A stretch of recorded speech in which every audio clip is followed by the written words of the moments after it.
Boa noite, bem-vindas, bem-vindos, bem-vindes ao Ouvindo Vozes, o programa quinzenal do GGN, às segundas-feiras, às 21 horas. Eu sou Ana Laura Prates, psicanalista, e a nossa ideia com esse programa é escutar as vozes das cidades a partir do olhar da psicanálise, mas sempre numa interlocução com outros discursos. Hoje, o programa é mais do que especial, é um programa ético, é um programa necessário, sobretudo às vésperas da descomemoração do golpe civil-militar que aconteceu no Brasil em 31 de março de 1964. Aqui nós já temos uma questão, porque o golpe, a bem da verdade, aconteceu no dia 1º de abril. Sabemos que é uma espécie de piada pronta e, por isso, a história oficial marcou a data como sendo 31 de março. Já faz alguns anos que ocorre um ato sobre o qual as convidadas de hoje vão falar, chamado Vozes do Silêncio, justamente com o objetivo de dar voz a todas e todos que foram silenciados, não apenas pela ditadura mais recente, mas também por toda a violência do Estado que segue acontecendo no nosso país. E é um tema, inclusive, em relação ao qual eu me sinto pessoalmente concernida. Eu sou filha de um homem que foi perseguido pela ditadura. Não tivemos, a minha família e ele, a radicalidade dele ter perdido a vida, como tantos, inclusive vamos falar disso hoje também. Mas, evidentemente, sofreu todas as consequências da perseguição, então eu também me sinto vítima da violência de Estado, então estou aqui como apresentadora, como psicanalista, mas também como vítima da violência de Estado. Então, realmente vai ser um programa, acho que muito forte, e eu tenho duas convidadas, as quais eu respeito profundamente, que as duas fazem parte da minha trajetória já há muitos anos, e vou apresentá-las para que elas possam estar aqui com a gente conversando e trazendo a sua experiência a respeito desse tema tão fundamental, que é a memória e as consequências do silenciamento e do apagamento da memória, e a importância do resgate disso. Então, eu chamo aqui para o Ouvindo Vozes de hoje, primeiro a professora Vera Paiva, que é professora do Instituto de Psicologia da USP, onde eu também me formei. A Vera foi, inclusive, minha professora, acho que ela estava entrando no Instituto naquela época, mas a gente se conheceu lá, né? E a Vera tem uma área de atuação muito importante ligada às questões da sexualidade, às questões das práticas de saúde, trabalha com a questão da AIDS, a questão agora mais recentemente da Covid, um trabalho interessantíssimo, autora de vários livros, mas ela também é uma militante dos direitos humanos, uma militante sempre às voltas com essa questão da memória, da verdade e da justiça de transição, filha do ex-deputado Rubens Paiva, que foi morto durante a ditadura. Então, é uma pessoa que também tem um lugar de fala absolutamente qualificado para conversar sobre esse tema. E também a minha querida amiga, companheira e parceira de tantas lutas, Eugênia Gonzaga, que é procuradora regional da República, mestre em Direito Constitucional pela PUC, ativista dos direitos humanos, ex-presidenta da Comissão Especial sobre Mortos e Desaparecidos Políticos, a Eugênia, que sofreu aí, uma perseguição política durante o governo anterior, justamente por ocupar essa função e pelas atitudes firmes, que tomou, e uma das idealizadoras, junto com outras entidades, justamente por causa do silêncio. Então, eu estou muito honrada de ter vocês duas aqui hoje, e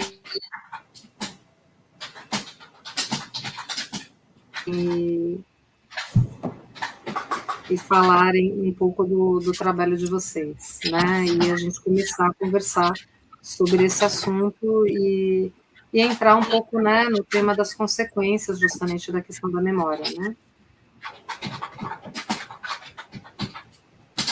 Está com algum problema de som, parece, né? Tá. Oi? Tem algum problema de som? Eu não sei. Não, só deu uma cortadinha na sua fala, mas aí já voltou, tudo certo. Ah, é? Ah, então tá ótimo. Já então, não sei. Sim. Vocês querem falar? Quem quer falar primeiro? Fiquem super à vontade. Acho que a gente vai ter bastante coisa para conversar. A Vera que chegou primeiro que eu na sala. Vamos lá, então, Vera. Então, boa noite a todas, todos e todas. É um prazer estar com essas duas moças. As duas são mais moças do que eu sou a mais velha. Estou falando diretamente de Brasília, né? Onde eu cheguei para amanhã vai ter uma reunião com o ministro dos Direitos Humanos para discutir justamente as questões que os familiares de mortos e desaparecidos políticos vão trazer, né? Então, estou aqui em Brasília, interessante estar aqui, a cidade está completamente diferente do que estava 2 anos atrás, né? Impressionante como muda o aeroporto, muda quem está por aí, né? Porque mudou o governo, né? Então, vamos ver, comigo vem quase, acho que, inscritos para estar na reunião com o ministro, praticamente 100 pessoas, um pouco mais, um pouco menos, porque teve algumas desistências, e a gente está bem ansioso para ver o que vai acontecer. Hoje, nessa direção também, do tema que a gente vai discutir, foi reinaugurada a ponte do nome Ernesto Guimarães, pessoa assassinada pela ditadura, nome a uma ponte aqui em Brasília. Então, está cheio de emoções. Só vou pedir licença, Vera, desculpa, Eugênia, as pessoas estão comentando aqui no chat, desliga um pouquinho só seu microfone, porque está aparecendo um barulho como se alguém estivesse digitando. Deixa eu só testar para ver se... É o meu marido teclando insistentemente aqui do lado, desculpa. Ah, então o marido está atrapalhando, fala para ele, para com isso, rapaz. Eu sou Luiz Nassif, jornalista. Luiz Nassif está atrapalhando a nossa... Eu que esqueci de silenciar, desculpa. Não, imagina, mas é que quando você for falar, vai aparecer o barulhinho também, então você tem que pedir para ele parar. Vamos lá. Como se ele não soubesse como isso funciona, né? Exatamente. Mas, Vera, você estava falando que você Nassif. Um abraço para o Nassif. E aí, mas repete retoma só um pouco, Vera. Você estava falando que você está em Brasília, o pessoal aqui do chat estava dizendo que não estava dando para ouvir direito. Então, eu estou em Brasília nesse momento e vim para a reunião que vai ter amanhã no Ministério dos Direitos Humanos, convocada pelo ministro, para debater o que, né, a reinstituição, imaginamos, né, da Comissão Especial de Mortos e Desaparecidos, mas as atividades mesmo sugeridas e decididas e encaminhadas pela Comissão da Memória e da Verdade, que é continuar a busca dos corpos, da atestado para as pessoas, né? E incluir os novos mortos e desaparecidos, não só da ditadura, Claro. no quadro, né, da justiça e que tem que ser feita, de transição, e a memória que não pode ser apagada, ao contrário, tem que continuar viva para que a gente continue nessa luta para que não aconteça nunca mais, né? Essa que é a ideia de estar presente aqui, né?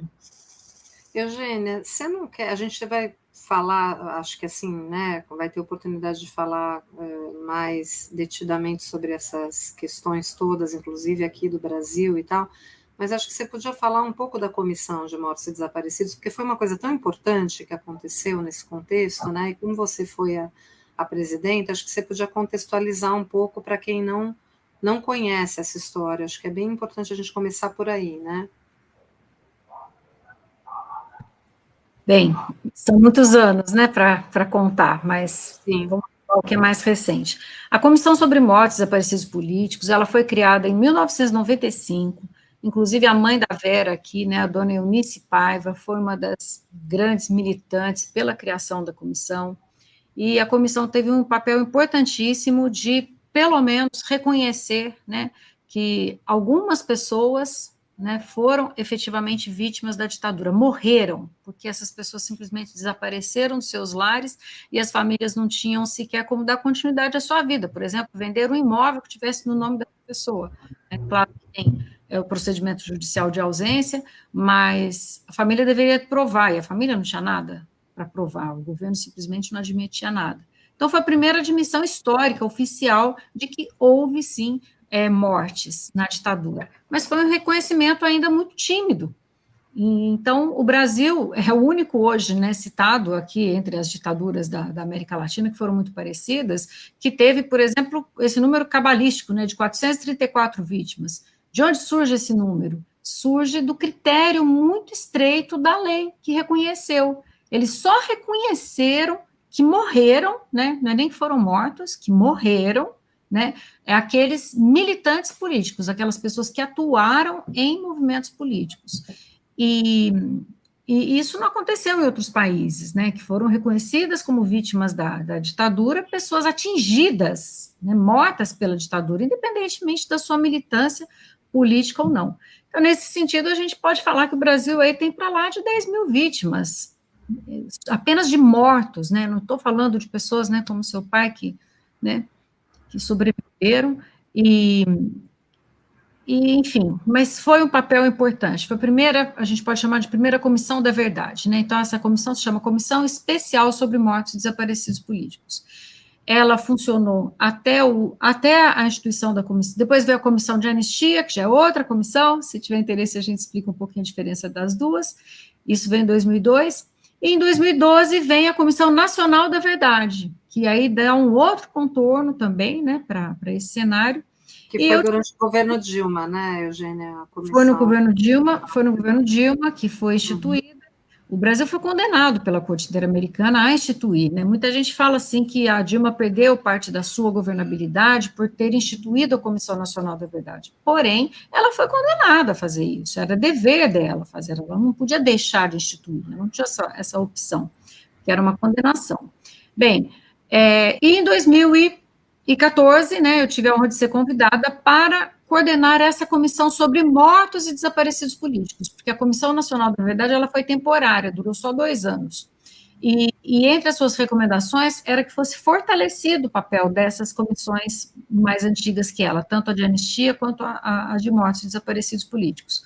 Então, eu fui convidada para ser presidente dessa comissão nesse momento, né, muito oportuno, e foi, assim, uma sorte. Eu já trabalhava com esse tema desde, pelo menos, 2002, então eu tinha já uma experiência acumulada no Ministério Público Federal com os familiares, com a busca de corpos. Eu trabalhei diretamente com essa questão da identificação, então eu acabei indo, né, parar na presidência da comissão em 2014 e pude, né, dar vazão a essa série de pleitos. Conseguimos fazer a identificação de outras pessoas, instituímos, acompanhamos o projeto Perus, retomamos, dentro do possível, Araguaia, fizemos diligências no Rio de Janeiro, no interior da Bahia, foi muita coisa feita, e principalmente, né, a partir de 2018, como disse a Vera, a emissão de atestados de óbito com a verdadeira causa-morte dessas pessoas, porque a lei lá de 95, ela foi uma lei que, como eu disse, muito tímida, e ela, então, não reconheceu de verdade a causa da morte. Então, essas pessoas tinham um atestado formal que falava assim, morto nos termos da lei tal. E as famílias queriam que constasse a real causa da morte. Então, a partir de 2018, nós conseguimos, pela comissão, fazer a emissão, né, de atestados reais da morte dessas pessoas. Essas pessoas conseguiram retificação das suas certidões. E o governo mudou, caiu a presidenta Dilma, ficou a comissão, porque a comissão sobre mortes é uma comissão de Estado, ela não é uma comissão de governo, como é um ministério, por exemplo. O ministério troca governo, cai o ministro. aí nomeia outro. Essas comissões, elas permanecem. Então, mesmo com o impeachment da presidenta Dilma, nós permanecemos, né? Na época, apesar de não ser um governo progressista, era um governo também para quem esse tema não era um tema delicado, né? Não era um tema que ele ia perder voto por causa disso, né? Então, nós tivemos esse vácuo, né? Então, nós conseguimos atuar, né? Continuamos a atuar. Depois, com a vinda do Bolsonaro, nós continuamos atuando, fizemos até diligências, né? Porque realmente essa estatura de lei da comissão dava essa força para a comissão. E, porém, né, isso durou 6 meses, né, bastou haver aí uma discordância pública da posição do presidente, né, em que ele ofendeu publicamente a memória de uma das vítimas da ditadura e os seus familiares, né, nós consideramos sempre que esse tipo de ofensa é uma ofensa coletiva, ofende a todos os familiares, e eu não poderia deixar de vir a público me manifestar sobre aquela verdadeira mentira que ele estava dizendo, né, era uma versão de porão, era uma contra-versão, né, uma coisa bem típica dos militares daquele tempo. E aí, nesse... Foi, Eugênia, da manhã, com uma jornalista falando, a senhora foi exonerada, eu não fui nem comunicada, só pela televisão, pela jornalista. Diga, Vera, desculpa. Não, conta a história, porque lembra todo mundo, a gente tem memória muito curta. O que aconteceu, qual era o caso, eu acho que é super importante. É importante, sim. Na época, isso foi em 2019, o presidente da OAB era o Felipe Santa Cruz. Esse nome, né, para muitas pessoas, né, já evoca aí na memória. A família Santa Cruz foi marcada pelo desaparecimento, né, do Fernando Santa Cruz, em Recife, e onde teve vários desaparecimentos, né, e essa família, assim como a família da Vera e tantas outras, né, trabalhou. A mãe do Fernando tinha mais de 100 anos, eu acompanhei a doação de sangue dela para fazer para compor o banco de DNA, né?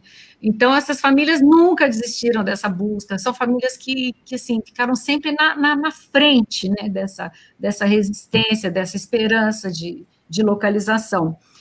E bem, então, Felipe é filho do Fernando, presidente da OAB, e que, na época, assumiu uma postura que o Bolsonaro não gostou em relação àquela facada lá, fatídica lá daquele Adélio. Então, quer dizer, que era uma coisa que não tinha nada a ver com a questão dos desaparecidos políticos.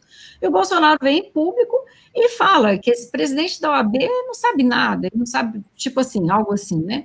Ele não sabe nem como é que o pai dele morreu. O pai dele, na verdade, foi justiçado pelos amigos dele. O pai dele não foi morto pela ditadura. Fala para ele me procurar que eu conto para ele direito como é que o pai dele morreu. Né? Quer dizer, isso é uma coisa assim, que é uma dor profunda para as famílias, porque essas pessoas morreram sob tortura, tem testemunhos, foram vistas, no caso do pai do Felipe, visto jogado no pátio, né, todo ensanguentado, e ouvir que, né, uma coisa dessa jogada, né, dessa maneira, por um presidente da República, né, na mesma hora, que quando soube disso, como presidente da comissão, eu expedi um ofício para o presidente da República, notificando-o, pois então nós aguardamos o seu depoimento para o senhor contar a sua versão de como foi essa morte, porque até hoje, pela comissão, pela lei, né, Fernando Santa Cruz é reconhecido pela lei de 95 como uma vítima da ditadura, e também ele estava entre esses atestados que a própria comissão tinha emitido, colocando como causa-mortes a perseguição política do Estado, tinha certidão de óbito. Então, nós mostramos em público, né? Qual é a versão? Porque até hoje o governo brasileiro reconheceu essa morte por lei, reconheceu agora pela certidão de óbito, né? E, bem, enfim, foram 2 ou 3 dias aí de discussão pública, né? O presidente, ele fez uma outra atitude, né, que foi continuar insistindo naquela versão enquanto ele fazia barba, né, foi uma atitude, assim, parecida com uma cena de Hitler, né, falando de morte, falando de vítimas, e ali ele fazendo a barba dele, como se aquilo tivesse, né, a menor importância, e então, né, eu sempre pontuei que aquilo era improbidade, né, o presidente, ele não poderia fugir com a lei, fugir com o compromisso do Estado brasileiro. E por esse motivo, então, ele me exonerou, não me comunicou nada, né? Mas foi interessante, porque ele me exonerou da função de presidente da comissão, mas eu Por sorte, eu sou procuradora da República, concursada, eu não deixei de ser procuradora, eu não deixei de atuar no cargo, né? Eu tive um apoio muito grande da Procuradoria, dei entrevista coletiva, saiu no Jornal Nacional, então até, né, Vera? A Vera também, naquele momento, era integrante da comissão. Foi uma queda, eu falei assim, foi igual queda de ministro, porque teve, sabe, as pessoas souberam o que era a comissão e por que estava acontecendo aquela destituição. E a partir disso foi lamentável o que ocorreu, né? A comissão tem 7 membros, ele substituiu 4 membros, colocou só pessoas dele, pessoas que nitidamente eram contra o objetivo da comissão, né, fez isso só para frustrar a comissão.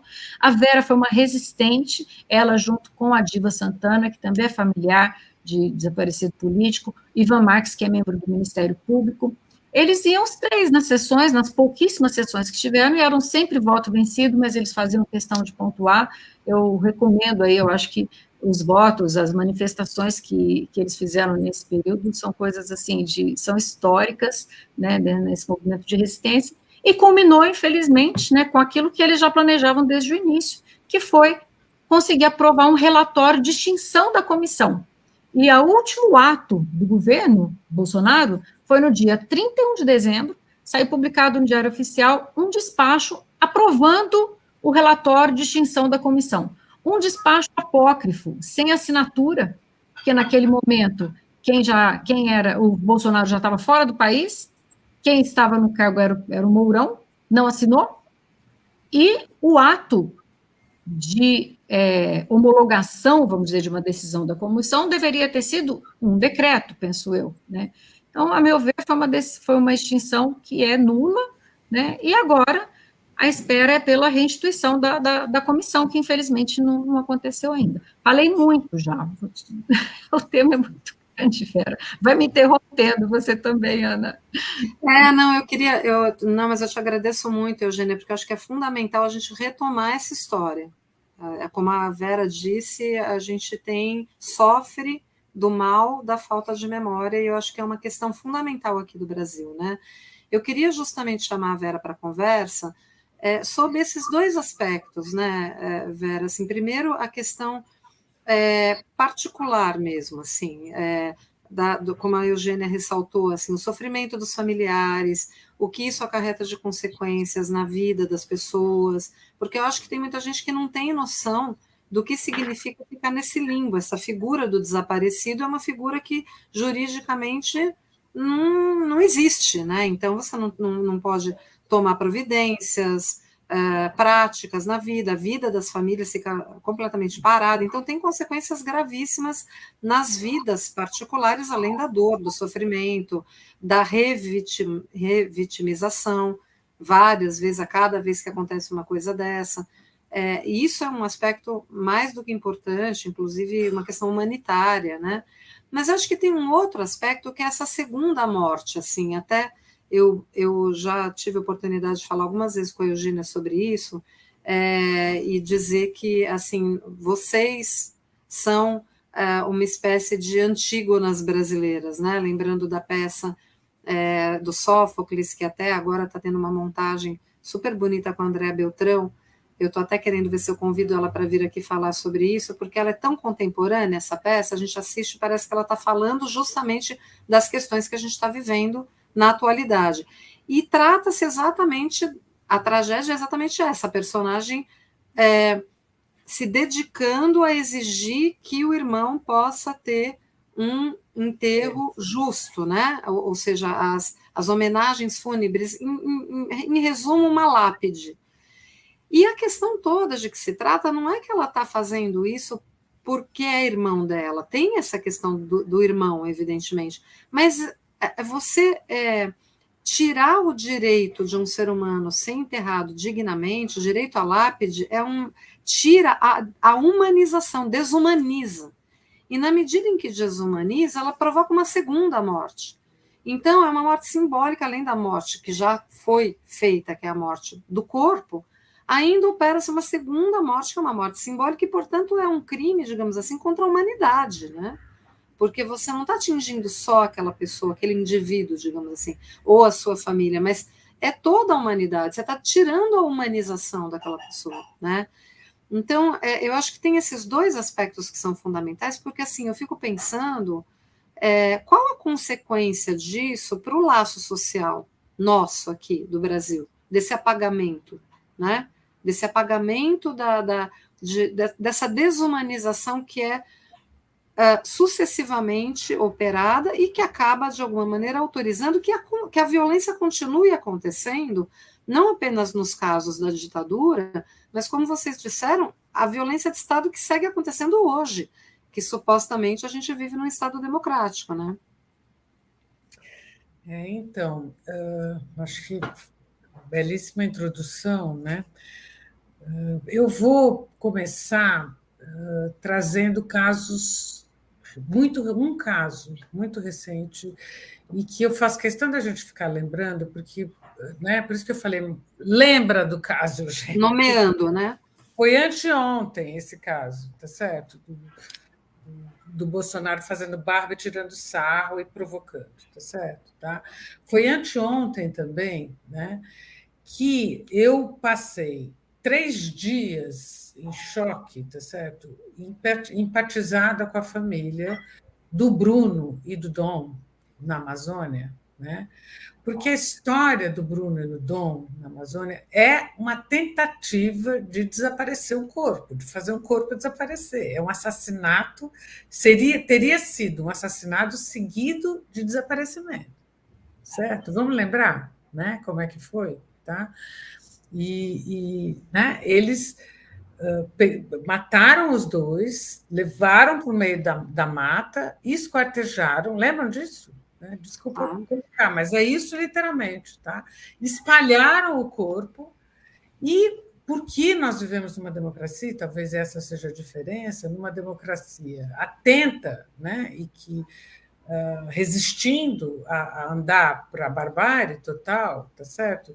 Esses dois acabaram, os dois que estavam fazendo isso, amando, né? E não podemos esquecer que tem um contexto político-econômico. Isso aqui sempre responde a interesses políticos e econômicos muito precisos. Não são pessoas apenas más, não são pessoas sem coração, né? Como o Bolsonaro várias vezes parece, né? Parece, né? Tem um quê de psicopata, de desumanizar sem culpa, tá certo? Sem empatia. Mas todos estão a serviço de poderes e de interesses políticos e econômicos muito claros.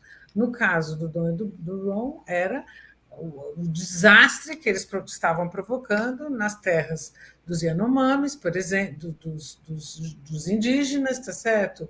A questão da exploração da Amazônia, do desmatamento e da defesa dos indígenas, não só como povo, né, para o qual eles estavam desejando a extinção de um pedaço da humanidade, mas desejando a extinção em benefício de seus interesses políticos e econômicos muito precisos, né? Então, veja, imagine, quer dizer, para a esposa e a família do Bruno, né, que é um indigenista, né, né, o que significava ficar esperando a resposta do que tinha acontecido com ele, né? Depois, o que significou ter achado o corpo naquelas condições, tá certo? Né? E o que significou para todos nós vivermos de novo o processo de como é que eles aprenderam a desaparecer com os corpos. É só isso que eu queria chamar a atenção. Isso é anteontem, tá certo? Né? A viúva do Bruno teve condições de enterrar o seu marido, ela tem uma lápide, tá? E como muito dos familiares de mortos e assassinados pela ditadura de ontem e de hoje. Não faltam casos, tá certo? Nas periferias, as famílias mais pobres não têm coragem de denunciar porque são ameaçados, né, pelos policiais, que senta do lado da mãe. Eu vi essa cena lá na chacina de Osasco, né, que foi, eu não vi a cena, mas eu ouvi a mãe contar a cena, várias mães contaram a cena, 11 meninos que foram aleatoriamente assassinados em Osasco porque um PM ou 2 tinham sido presos, 90% negros, não sei se vocês lembram desse caso, tá? Há 10 anos, e eu estava como comissão lá escutando, e a mãe dizendo, ele sentou do meu lado, o policial, 10 dias depois, sentou do meu lado no ônibus e falou, se continuar falando, você tem mais quantos filhos? Certo? Você tem filho ainda, né? Ainda, né? Ainda, né? Tá? E ameaçando que, se ela continuasse na luta e falando e denunciando, que ela ia perder os outros filhos, que é o que acontece nas periferias do Brasil. A gente fez debate sobre memória e verdade na favela de Heliópolis, no Vale do Ribeira. Você começa a conversar com as pessoas, elas falam baixinho, mas na sequência elas estão fazendo assim, ó. É uma coisa impressionante. O corpo encolhe, a mão continua falando com a mão na frente da boca, que é uma coisa clássica do povo brasileiro, né? Quando está com medo de falar, põe a mão na boca, né, para denotar silêncio. Eu vivi essa experiência como alguém trabalhando neste campo pelos outros, tá certo? Em vários lugares do Brasil, né? Então, o número de mortos desaparecidos desde a ditadura é muito, muito, muito maior. Não estão contados entre mortos e desaparecidos os indígenas, os quilombolas e as pessoas pobres da periferia, né? O exemplo da periferia, sim, quem é favelado, quem ocupou a favela, por exemplo, em Heliópolis, por exemplo, na Zona Sul de São Paulo, ocupou terra que ou tinha dono ou era do Estado, ou tinha um grileiro interessado. Não sei se vocês entendem. Essas pessoas, as lideranças que ocupavam as favelas e que organizavam a comunidade da ocupação, eram massacradas permanentemente pelos grileiros, pela polícia, pelos proprietários. Você imagina quantos mortos e desaparecidos a gente tem que não estão na lista dos mortos e desaparecidos. É isso que eu queria chamar a atenção. Desde a ditadura, né, e até hoje, tá certo? Então, em síntese, né, é um sofrimento que acumula sofrimentos posteriores, especialmente para quem não tem como nós de classe média, onde né, dá menos medo da polícia, dá menos medo dos torturadores de massacrar e desaparecer, né? Mas é uma tecnologia que serve, tecnologia mesmo, de destruir o opositor, e o Bolsonaro cansou de dizer que tem que matar todo mundo. Lembra, antes da eleição? Ele falava, vamos matar 30 mil petistas, tá certo? Quantos petistas já foram mortos no governo Bolsonaro? A gente pode, eu lembro de 3, pelo menos. Né? Aliás, né, Vera, ele falava também que quem gosta de osso é cachorro, né? Isso. Quem procura osso é cachorro. Quem procura osso é cachorro. Que é nós que procuramos os restos mortais. Exatamente. Para fazer as homenagens. De DNA. Então, só para lembrar disso, a última coisa que eu quero falar é a experiência de quem tem a experiência nossa, que é minha, que é das mães de hoje, que é de quem tem um familiar desaparecido e não tem a lápide, como você falou, né? E é a dificuldade de aceitar a morte. É uma morte de 2 vezes, mas é uma morte da qual a gente, ao aceitar, né, acaba matando o morto também.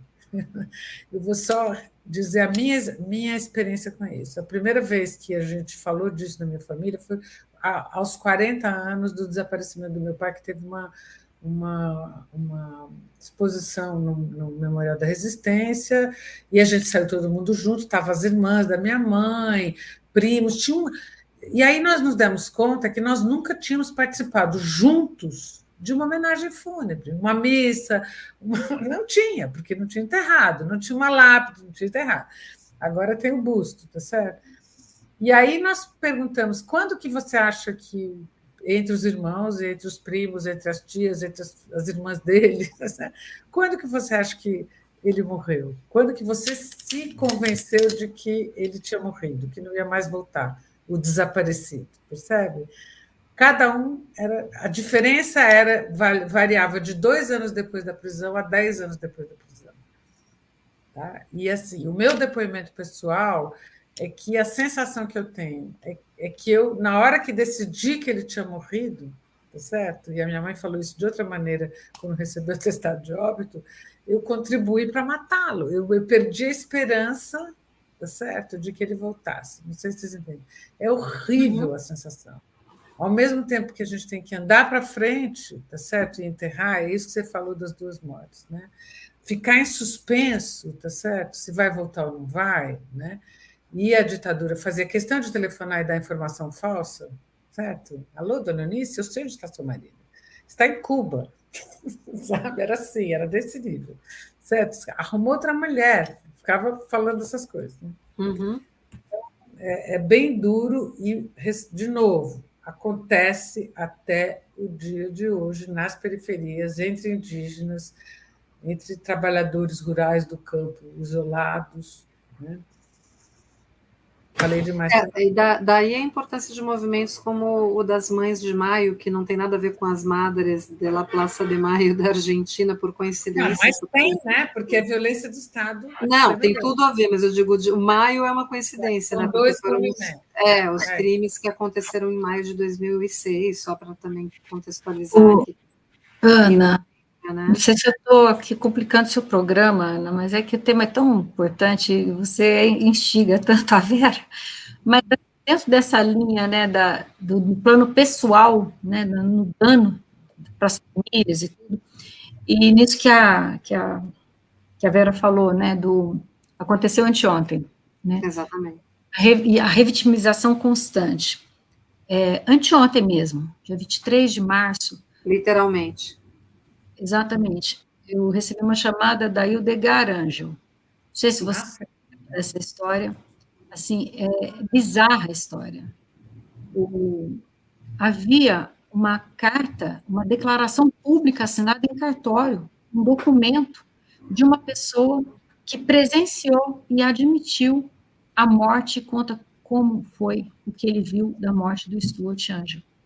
E para leilão, ou seja, um documento que deveria ser público, um documento que deveria estar em poder do Estado, um documento que teria que ter contado às famílias como é que essa pessoa morreu, porque o drama é de saber que desapareceu, de ter que aceitar que morreu, de morrer de novo, né, com a falta do corpo, com a falta da lápide, e não ter nunca essa verdade completa, como aconteceu, como morreu, né? E aí que muitas famílias chamam de, que no Brasil a gente tem aquilo que se chama de verdade a conta gotas, né? Que ao invés de curar, né? Porque a verdade é uma tortura, né?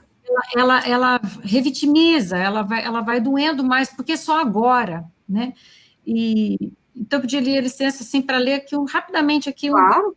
Um pequeno trecho aqui que a Hildegard escreveu. Ela teve acesso ao documento, eu até sugeri que ela entrasse com um pedido de busca e apreensão, porque aquele documento não podia, né, ser leiloado. Eugênia, eu acho que é só importante a gente situar, não sei se todo mundo conhece, infelizmente, de novo, né, a gente vive num país em que as pessoas não conhecem a história.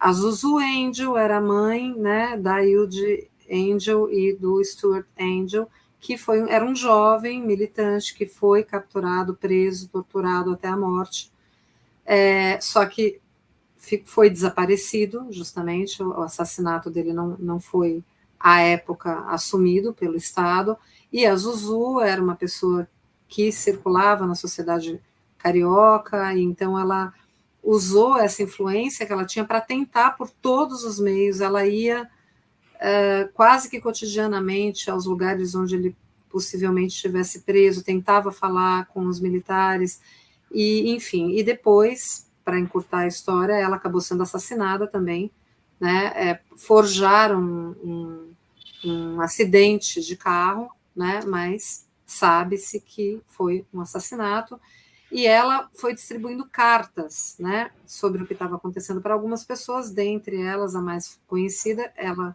deu uma dessas cartas para o Chico Buarque, que inclusive fez uma belíssima canção em homenagem a ela, e a Hilde é uma jornalista, né, até hoje, a irmã do Stuart, filha da Zuzu, e é sobre isso que a Eugênia está dizendo. Então, agora a Hilde está, né, relatando o que aconteceu.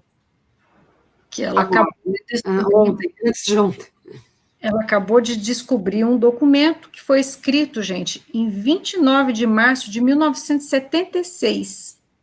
Ou seja, um mês antes da morte dela. Essa pessoa poderia ter entregado esse documento para ela, mas, assim, acho que para poder dormir, né, com a culpa dela, ele foi num cartório e registrou esse documento. E aí, 50 anos depois, esse documento vem à tona num leilão, e aí ela é avisada por um jornalista.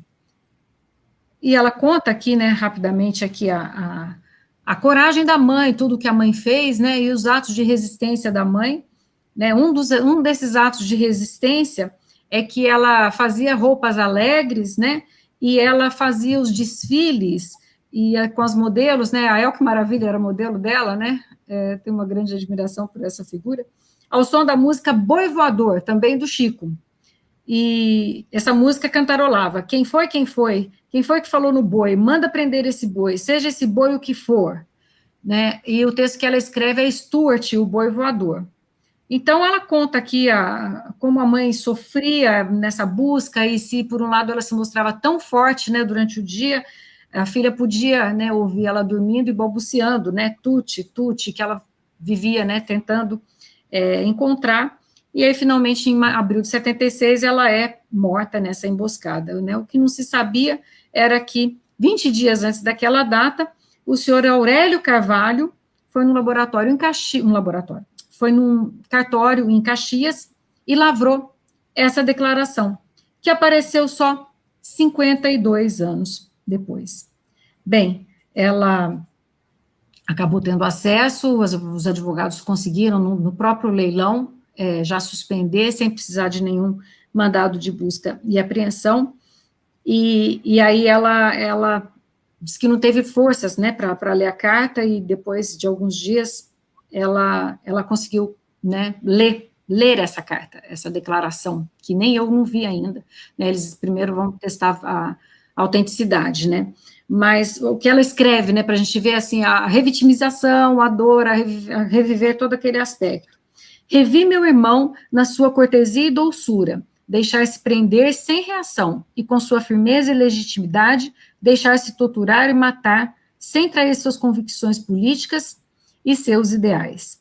Não houve fumaça de óleo diesel que o fizesse calar.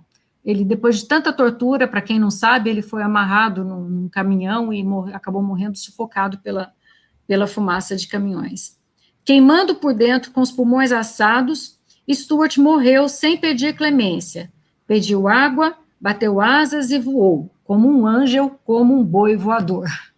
Ela escreveu esse texto, assim, acho que do fundo aí do coração. Então, para a gente ver, né, é hoje, as coisas estão acontecendo hoje, esses documentos estão por aí, essa gente guarda papel desse tipo em casa, né, nós até hoje, entra governo, sai governo, não tivemos um governo que tenha dado essa ordem para revelar integralmente as circunstâncias das mortes dessas pessoas, né, isso é uma reclamação que a gente faz em relação a todo e qualquer governo, né? O Bolsonaro teve ainda esse requinte de crueldade, que foi dar a contraversão, mas é um drama, né, que foi sofrido na ditadura e segue acontecendo agora, porque a gente tem esses crimes do presente, como a Vera falou, e você também não tem a verdade completa, você tem os boletins de ocorrência mascarados, quando são lavrados boletins de ocorrência, né, às vezes quando tem processo, em quase 100% dos casos, tem absolvição do policial, porque nenhuma prova serve, né? Um caso que eu sempre cito, assim,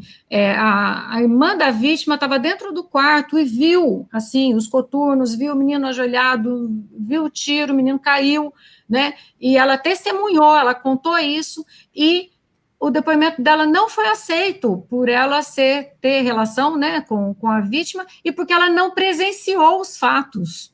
Ela não estava presente no local dos fatos. Então, não tem prova suficiente para poder, né, fazer com que essa questão toda venha à tona. E é isso que a gente ainda trabalha hoje em dia, por isso que a comissão precisa ser reimplementada, mas muito mais que a comissão, né? A gente tem trabalhado nos coletivos.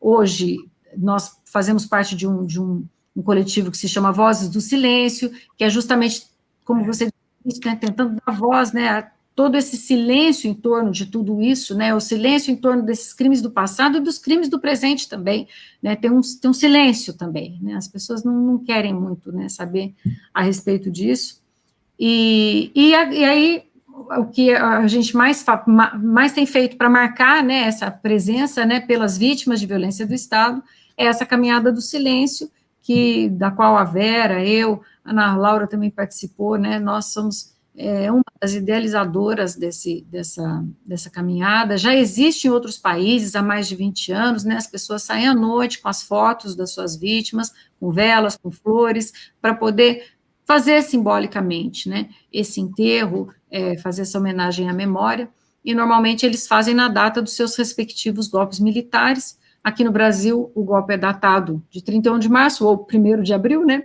E então foi aprovada uma lei que oficializou esse evento na cidade de São Paulo, e que ele vai acontecer sempre no domingo seguinte ao dia 31 de março, caso 31 de março não caia em pleno domingo. E vai acontecer agora, nesse domingo. Queria aproveitar aqui com você, Ana, convidar todo mundo aí para assistir, para levar camiseta, levar faixa dos seus movimentos, se fazer presente, né, mostrar aí a sua cara, foto das suas vítimas, para que a gente realmente, né, faça um silêncio eloquente em defesa da memória delas todas.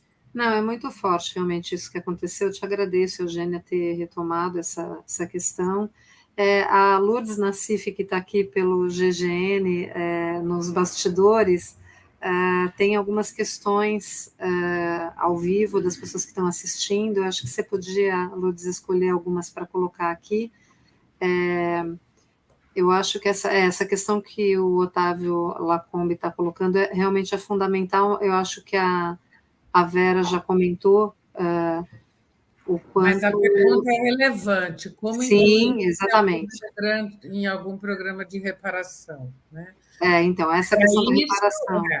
Para isso, a gente tem que registrar, né? Colher depoimentos, tá certo? Documentar, né?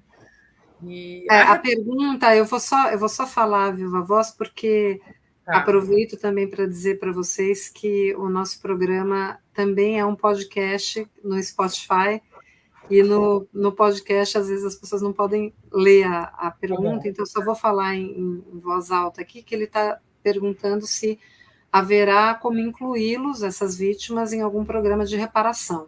Essa pergunta bem relevante mesmo. Pode falar, Vera. Não, e a reparação, que a gente sempre exige, é a reparação do reconhecimento de como morreram e de um pedido de desculpa do Estado, tá certo? Basicamente isso, né? Uhum. Além, né, não é outra reparação que não essa reparação política e emocional, digamos, de acolhimento. Mas isso tem um efeito fundamental, né, Vera? Isso eu posso testemunhar como filha, quando depois que meu pai foi anistiado, né? Eu gostaria que a gente rapidamente falasse depois também sobre essa questão da anistia ampla, geral e restrita que aconteceu no Brasil, e que é o que permite, né, muitas vezes, que os crimes passem, né, sem julgamento, sem punição, sem reparação, que às vezes é até mais importante, né, simbolicamente, mas o quanto tem um valor simbólico quando o Estado reconhece e pede desculpas, né? Eu acho que isso juridicamente, essa questão é bem delicada, né, porque a gente tem vítimas que é possível identificar pessoalmente, né, quem foi. Margarida, né, da famosa Marcha das Margaridas, né, é uma vítima da luta camponesa que foi identificada, foi nominada, tem direito à indenização pessoal, seja pela Comissão sobre Mortos e Desaparecidos Políticos, seja pela Comissão de Anistia. É uma questão jurídica menor, mas que ela tem que ser indenizada, a família dela, no caso, tem que ser. Agora, você tem aqueles grupos em que a gente não vai conseguir nominar especificamente essa outra pessoa. Por exemplo, dos indígenas, em que... Exatamente. A Comissão Nacional da Verdade, você chega a um número de 8.000 indígenas. Esses grupos, eles têm que receber um tipo de indenização coletiva, né, algum tipo de benefício, né, para suas regiões, pedidos formais de desculpas, reconhecimento. Então, o que fazer existe. Agora, tudo vai depender de vontade política nesse sentido, porque, como eu já disse antes, as normas escritas, né, elas são muito fechadinhas. Por exemplo, a lei que cria a Comissão sobre Mortos coloca um prazo muito exíguo para esses pedidos, e a gente vem defendendo há muito tempo que esse tipo de direito não está sujeito à prescrição e nem à decadência. A lei, esse prazo da lei, ele é inaplicável, né, considerando todo o conjunto de normas jurídicas assinadas pelo Brasil depois disso, inclusive normas internacionais. Mas vamos ver se o governo vai aceitar essa interpretação, né? a abraçar realmente essa indenização a esses coletivos, a essas pessoas que puderem ser identificadas, ou se vai jogar essa questão para o judiciário. Se jogar essa questão para o judiciário, eu acho bem mais complicado, porque aí, como diz o ditado, né, cada cabeça uma sentença, né, e a gente tem essa famigerada lei de anistia, que não é a mesma coisa que cria a comissão de anistia. Até o mesmo nome, até isso, né, já faz confundir a cabeça das pessoas. Agora, isso é um ponto que eu queria que vocês falassem um pouco, essa questão do caso Brasil, digamos assim, porque a gente está nomeando os casos, e eu acho fundamental, mas o caso Brasil, tomar o que aconteceu no Brasil como um caso também, né? Porque quando a gente compara com a Argentina, por exemplo, a gente vê que é muito diferente. Agora, também, para quem não conhece muito a história da Argentina, pode assistir Argentina 1985, com Ricardo Darín, que evidentemente é uma versão mais palatável, assim, né, para o grande público. Claro que a situação é muito mais complexa do que o filme transmite, mas de qualquer maneira, eu acho que para quem não conhece muito a fundo a história, dá para ter uma boa ideia do que aconteceu lá, e que foi justamente isso, quer dizer, houve julgamento, as pessoas foram, né, tiveram ali as suas punições de acordo com o crime que tinham cometido, né? E isso não são só as pessoas, foram os generais, os presidentes. Exatamente, todos os torturadores, os mandantes. A gente até hoje ainda está perguntando quem mandou matar Marielle, né? Então, no Chile também. Então é bem. Exatamente, quer dizer, não foram só os agentes. Não foi o torturador ali, foi o mandante. Exatamente, os comandantes, né, do regime mesmo, né? E coisa que não aconteceu aqui no Brasil, nem julgamento, nem punição, nem, né, nem museu, nem marcas da memória. Exatamente, não temos museus, temos poucos, né, pouquíssimos, raríssimos, né? O que será que acontece, né? Por que será que isso aconteceu aqui? E até que ponto isso não determina, digamos assim, a continuidade, né, dessa situação atualmente? Acho que não é sem relação o fato da gente não ter passado a limpa a história com o que ainda acontece atualmente, né? Eu acho que é importante a gente falar disso também para as pessoas entenderem a relevância. Não é que a gente está querendo vingança, não é que a gente está querendo levar, porque tem muita gente que fala isso, vocês devem ouvir, né? A gente está muito, vamos dizer assim, a gente pertence muito a esse universo dessa questão, mas para quem está um pouquinho fora, né? As pessoas às vezes não entendem, falam, mas já faz tanto tempo, né? Vocês estão querendo revirar uma coisa que é do passado. Quer dizer, o quanto é importante, talvez, a gente né, falar que é importante para evitar que se repita, né? E que continue acontecendo. Eu acho que isso é fundamental, né? Está aqui na tela a mensagem de José Vasconcelos, mais de 50 anos na busca do irmão que chamava Joel, eu acho que é o Joel, para prestar minhas homenagens na luta contra a ditadura. Um grande abraço para a sua família, José, e realmente é mais uma dessas famílias que a gente queria pegar no colo, né, para tentar reduzir um pouquinho aí esse absurdo todo. Um rapaz que estava só entregando o papel, desapareceu com 17, 18 anos, não sei, negro para variar, né, negro. Bem, Ana, acho que assim, no Brasil, nós tivemos uma grande diferença, né, com a Argentina, e os historiadores sabem falar muito melhor, né, mas a ditadura nos Estados Unidos, na Argentina, acabou porque definhou, né, ela se matou a si mesma, né, com a questão das Malvinas, ela não conseguiu, né, dar sequência, então eles saíram muito lá desmoralizados e não tiveram controle sobre o que veio depois. Então, muito rapidamente, né, esses processos todos, né, 1985, já deram início. Então, as vítimas, as testemunhas, né, os autores, eles estavam todos ali vivos, né, naquele momento. Então, foi muito importante essa rapidez, né, da atuação dos promotores. Infelizmente, no Brasil, não aconteceu a mesma coisa, foi a transição completamente controlada pelos militares. Os militares, o tempo inteiro, mantiveram controle sobre o poder civil no Brasil. Antes, quando me falavam isso, eu falava, imagina, teoria da conspiração, não é teoria da indenização, né? Então, essa lei que a gente está falando de 95, o texto dela foi integralmente submetido à análise dos militares, a indenização paga à família do Lamarca foi submetida à análise dos militares, presidente Lula, presidente Dilma, por mais que eles quisessem, né, eles não evoluíram mais ainda nessa questão de justiça de transição, por questão de governabilidade. É sempre aquela história, o que os militares vão pensar, no Brasil é assim, esquisito essa cabeça, né?